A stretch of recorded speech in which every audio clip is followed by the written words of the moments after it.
Good morning and Assalamu alaikum. Bismillahir Rahmanir Rahim. Today our topic will be the assessment of hearing. Okay,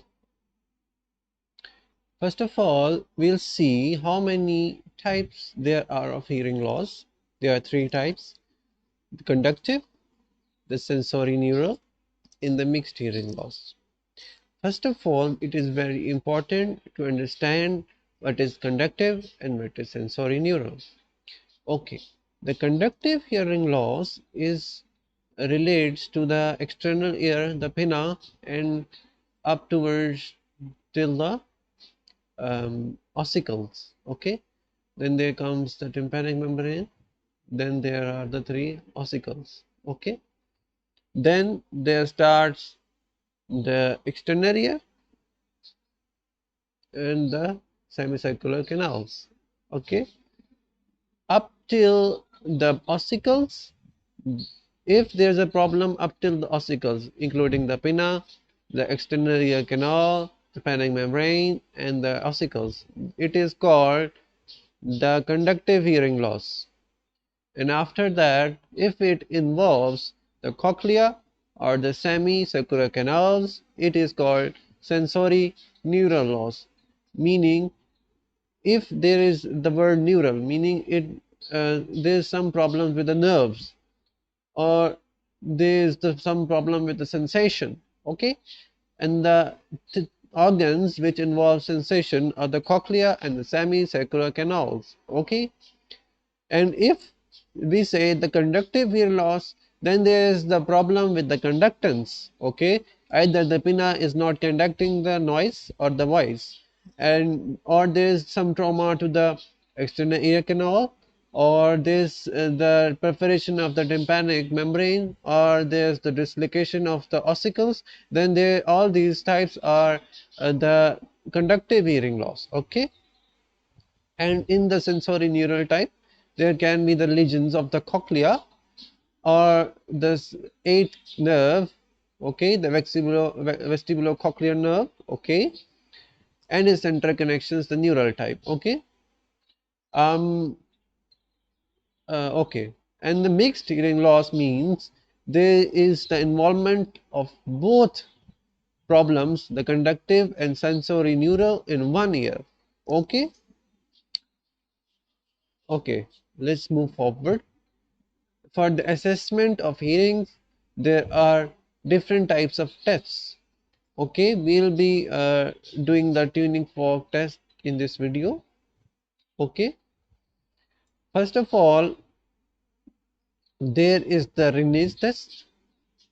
Okay, um, this and this one is the rinne test.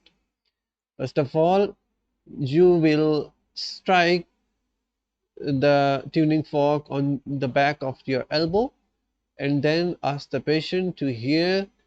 When the hearing will stop, you will put the same tuning fork on the back of the mastoid and ask the patient uh, if he can hear it. Okay, then when the vibration stops, you will ask the patient whether the first noise the first sound was more or the second one. The first sound was when you were doing air conduction. This is called air conduction through the air. The second one was the bone conduction, which you when you put the tuning fork on the mastoid of the patient. Okay, if the patient says the first sound, meaning the air conduction was more, so you will write it like this: AC, air conduction, was greater than the BC, bone conduction. Okay, if this is usually the normal one. Okay, if the patient says the bone conduction was, he could hear the bone conduction more than the air conduction, then you can say there was some problem in the ear. Okay, then you will write bone conduction is more than air conduction. Okay, okay, let's move forward. Then there is the Weber test. In Weber test, you will put the tuning fork after vibration on the forehead of the patient and ask uh, if he can if the sound moves in the both ears equally, here and here. If the patient says he cannot sense the vibration in one of the ears, then there is some problem. The vibration must go to both ears at the same time. Okay. If there's some problem, it will go into one ear. Okay. And there's two case scenarios. If it is lateralized to worse ear in conductive deafness, okay, and to the better ear in sensory neural deafness. This is a very important point.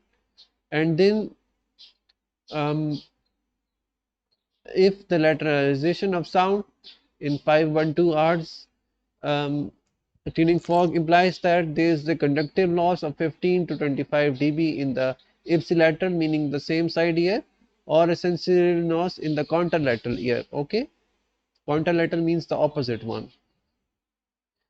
Then there is the bone absolute bone conduction, the ABC test. If the person says he cannot hear in the bone, meaning there is some problem, then you will compare it with your own ear and see whether the patient is telling the truth or not. If it's vibrating and the patient cannot hear it, you will compare it with your own ear if you can hear it or no. If you can hear it, then there is the problem with the conduction of the bone conduction of the patient. Okay. Okay. Then in the next video, we'll start with the audiometric tests. Thank you.